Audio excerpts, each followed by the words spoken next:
Hello, this is a question of IISc of physics in year 2024. This is question number 7. Question is like, consider the motion of a particle along the x-axis.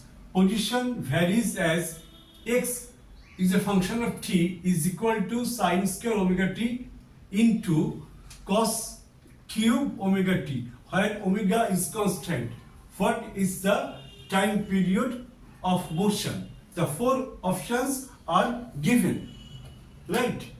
Now, here the given function should be simplified as there are 2 functions. One is sine, another is cosine.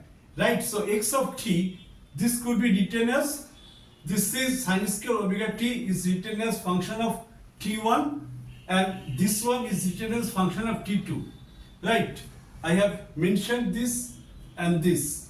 Here, if function of t1, if I multiply 1 by 2 here, then to balance I can multiply with 2.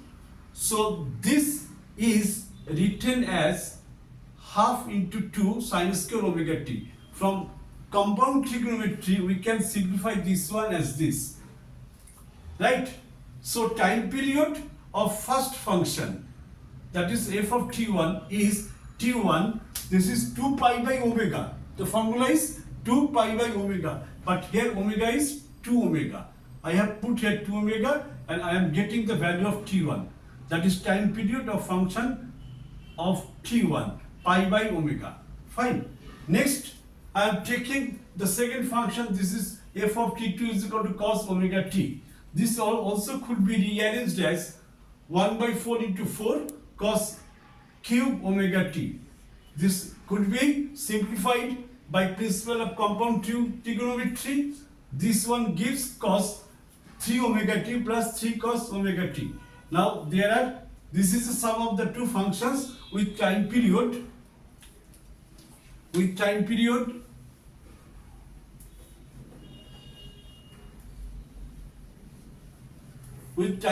Suppose this is t2 dash is equal to 2 pi by omega. Here omega is 3 omega. Right? 3 omega. Fine. And t2 double dash is equal to 2 pi by omega. Here omega is only omega. So we are getting this t2 dash and t2 double dash. Least common factor, right? Least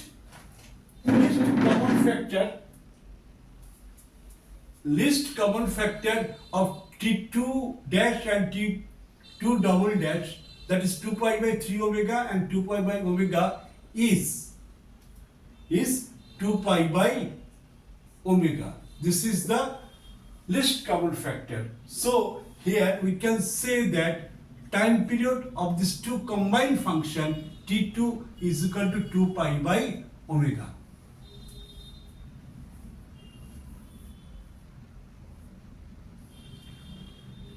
Fine. Now again we are getting, first we have obtained t1 is equal to pi by omega.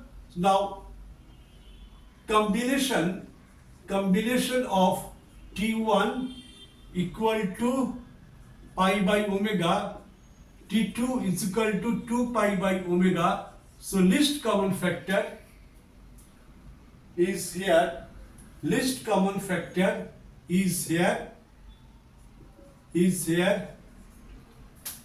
2 pi by omega. This is the final time period of this composite function. So option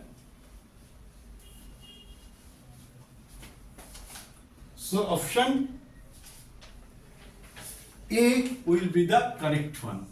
Option A is correct one. This is the end of the solution of question number 7. I shall meet in my next part of the video. Thank you.